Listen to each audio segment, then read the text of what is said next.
Maree and Barry had always talked about change, but it had only ever been words whispered late at night when the kids were asleep and the noise of their busy suburban street was finally quiet. Barry worked long hours in a factory that drained him, and Maree spent her days balancing part-time work with the endless cycle of housework, homework, school lunches, and ferrying their 4 children around. They had 2 Persian cats who barely tolerated the chaos, but had grown used to windows filled with traffic instead of trees.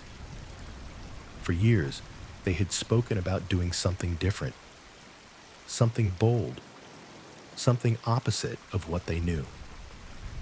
Until one evening, when Barry came home exhausted, Maree had burned the dinner, and the children were fighting over the television remote.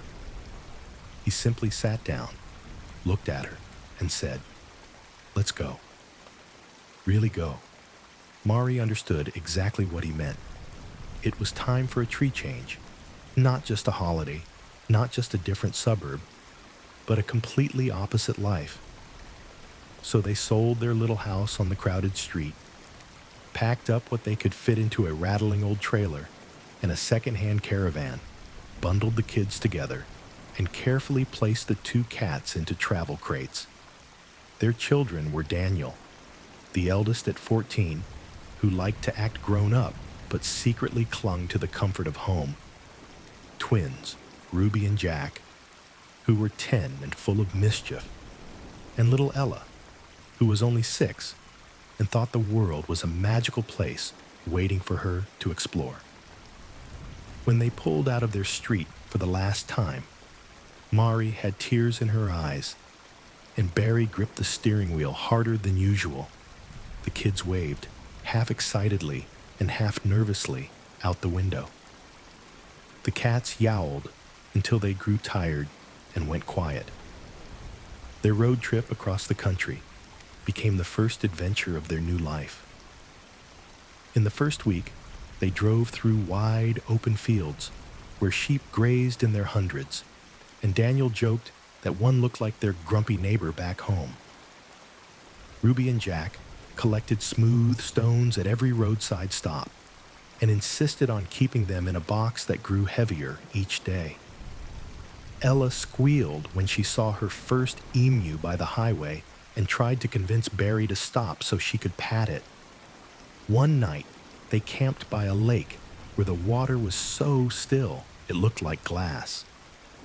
They cooked sausages on a little gas burner and told stories until the stars came out. Ruby swore she saw a shooting star, and Jack tried to wish on it for a horse. Daniel kept sneaking glances at his phone, even though the service bars were fading away. Maree just sat quietly with her feet in the cool grass and thought about how different this all was from the noisy suburb they had left. The cats prowled nervously around the caravan that night, but eventually curled up on the children's sleeping bags, as though they too belonged. The days rolled on, and so did the adventures. In one tiny town, they stopped at a bakery where the old man behind the counter gave Ella a free jam tart and told them stories about floods that had once swept through the valley. Barry bought a fresh loaf of bread that smelled so good the kids tore into it before they even made it back to the car. Another day, they drove through a mountain pass where fog clung to the cliffs, and the road twisted so tightly that Maree held her breath. At the lookout, they pulled over, and the children leaned against the rail, staring at the endless view. Jack asked if they had reached the edge of the world, and Maree laughed before answering that maybe, in a way, they had. In another town, they found a rodeo going on and stayed the night to watch. The kids cheered as riders clung to bucking bulls.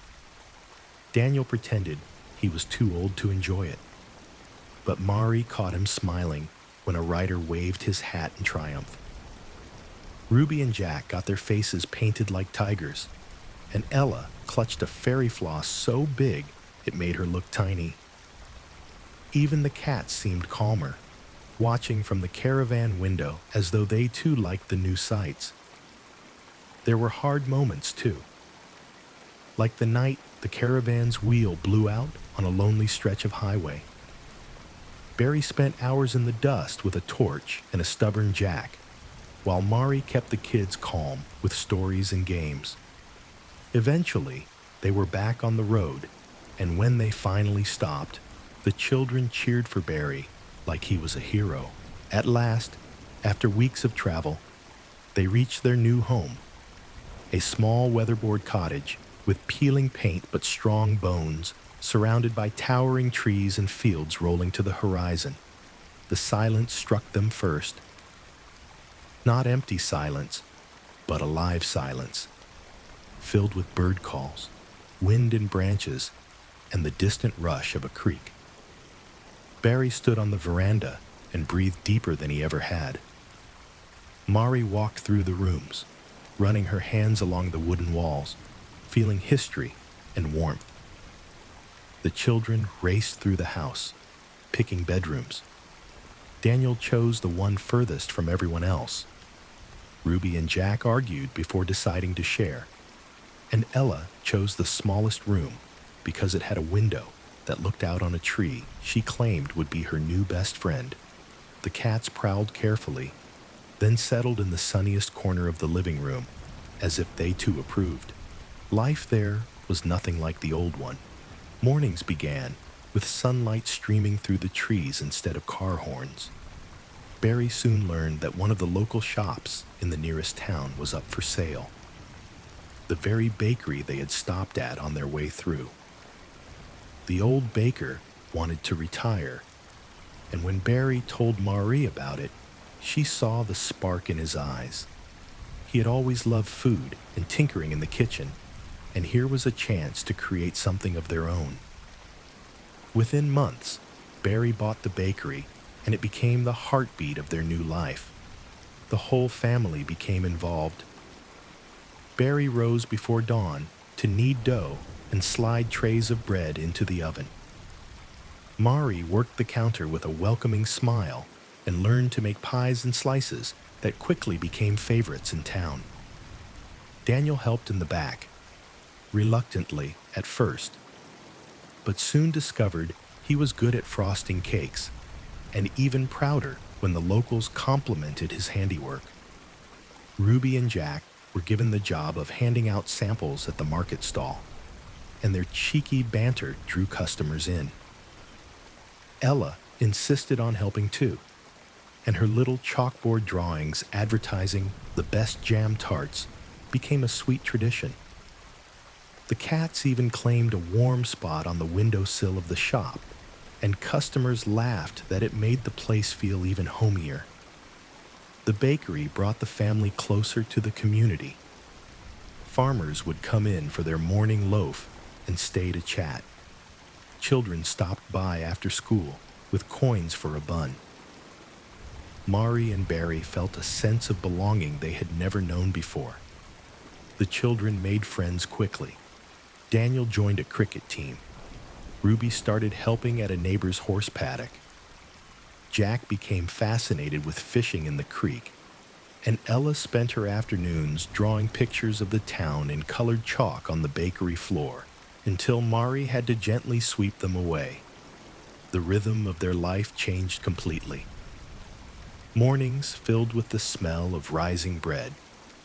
Afternoons filled with laughter as the children played outside. Evenings spent around the fireplace with tired but happy smiles. Sometimes they missed the convenience of city life.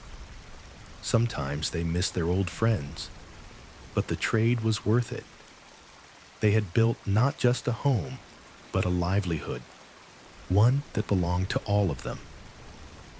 One starry night, Maree leaned against Barry outside the bakery after closing, the windows glowing warm behind them, and whispered that they had done it. They had truly gone to the opposite life. Barry nodded with pride as the cats brushed against his legs. The children's laughter carried faintly from inside, and the smell of fresh bread lingered in the cool country air. They had not only found their dream, they had baked it fresh every day.